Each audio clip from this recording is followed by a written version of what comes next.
Elle a trouvé un AirTag dans son sac à main et a commencé à paniquer. Son esprit s'est emballé en se demandant qui avait pu le glisser là et pourquoi il la traquait. Paniquée, elle a appelé Alex, l'un de ses amis les plus proches. Il est arrivé quelques minutes plus tard et l'a assuré que tout allait bien, lui prenant rapidement l'appareil des mains.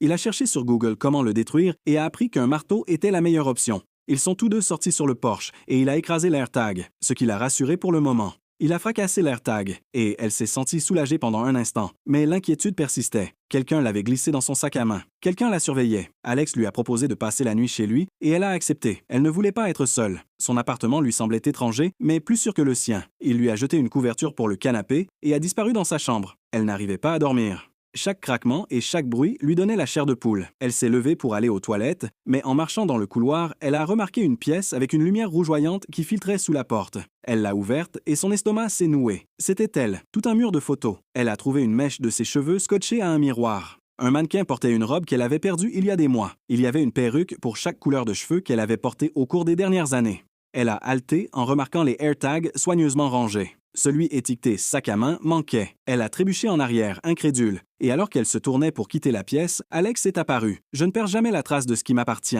Elle s'est réveillée sur une chaise, les liens lui coupant les poignets. Sa tête lui faisait mal tandis qu'elle regardait autour d'elle et se souvenait où elle était. La porte a grincé. Alex est entré, tenant un verre. Il semblait indifférent, comme si tout allait bien. Il a doucement fait couler de l'eau dans sa bouche, l'observant attentivement. Son expression a viré à quelque chose de plus sombre, de plus troublé. Quand il est parti, elle a su qu'elle devait s'échapper, ou quelque chose de grave allait se produire. Elle a tiré et tordu les liens pour les desserrer avant qu'ils ne reviennent. Pendant ce temps, Alex était fixé sur un couteau aiguisé posé sur le comptoir. Ses mains planaient au-dessus, un air conflictuel sur son visage. Finalement, il l'a ramassé avec un lourd soupir, le serrant fermement. Alex est revenu lentement, le couteau tremblant dans sa main, des larmes gonflant ses yeux. Alors qu'il posait une main sur son épaule, quelque chose n'allait pas. C'était le mannequin. Soudain, elle lui a fracassé le miroir sur la tête. Elle a couru vers sa voiture, les doigts tremblants, alors qu'elle s'efforçait de composer le 911.